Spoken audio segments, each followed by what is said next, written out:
You know that folder? The one labeled ideas, the half-written novel, the business plan with 12 color-coded sections, the YouTube channel with one beautifully edited video and then silence. Your laptop is a graveyard. Your notebook is a museum of almosts. And every time someone asks, whatever happened to that thing you were working on? You feel it? That shame? You tell yourself, I just lack discipline. I never finish anything. I'm the problem. But what if that graveyard isn't evidence of failure? What if it's proof of something else entirely? What if the reason you stop isn't weakness, it's intelligence? Here's the reframe. You don't have a graveyard of unfinished projects.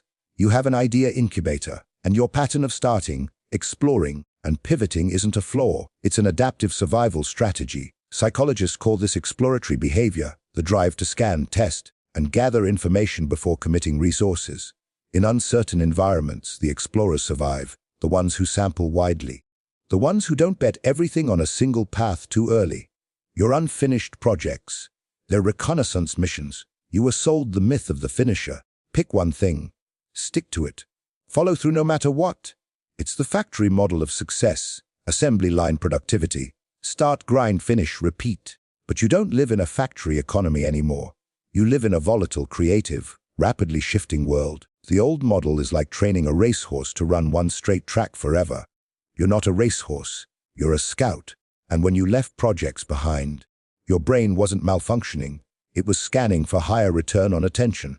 That instinct to pivot, that's not flackiness, it's adaptive calibration. Let's bring in science. First, novelty-seeking dopamine systems. Dopamine isn't the pleasure chemical, it's the pursuit chemical. It spikes when you explore, learn, and discover. Some nervous systems are wired to sustain dopamine through repetition. Others, like yours, spike when patterns get stale. That's not laziness, it's neurological variation.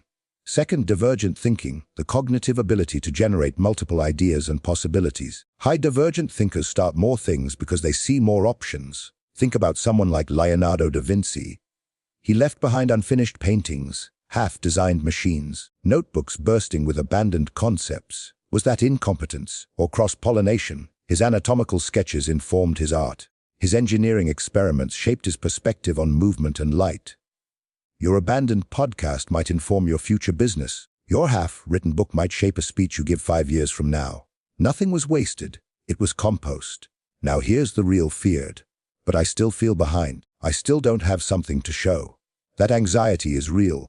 The trap isn't starting too many things. The trap is unstructured exploration. So here's the framework. The 3-stage explorer system. 1. Capture without commitment. Start freely. No shame. No identity attached. 2. Extraction phase. Before you leave a project, answer. What did I learn about myself? Or what part lit me up? Document it. 3. Strategic convergence. Every 90 days. Review your graveyard. Look for patterns. Where do ideas cluster? Where does energy repeat? A client of mine, let's call her Maya, had, for a half-built wellness app, an unfinished nutrition certification, a dropped YouTube channel, a blog she abandoned. She thought she was inconsistent. But in review, one theme kept repeating: simplifying health information for overwhelmed professionals. Instead of apologizing for the past, she synthesized it. Now she runs a high-end consulting practice, not because she finished everything, because she integrated everything. In evolutionary biology, species that survive aren't the most specialized. They're the most adaptable. Generalists outlive specialists when environments shift. Your brain, with its wide curiosity, rapid pivots, and pattern recognition, is anti-fragile. In a world of AI shifts, industry collapses, economic volatility, the person who has sampled multiple domains is harder to obsolete. Your so-called flaw is insurance. Your graveyard is a skill stack. You're not scattered. You're diversified. And diversification wins long-term survival games. So stop apologizing for the unfinished novel. Stop apologizing for the business that pivoted. Stop apologizing for the idea that didn't survive. You weren't quitting. You were gathering. You're not broken. You're built different. And once you stop wasting energy defending your wiring, you can start designing around it. If this hit home, comment Explorer below. And the next time someone asks about that unfinished project, smile. It wasn't a failure. It was field research.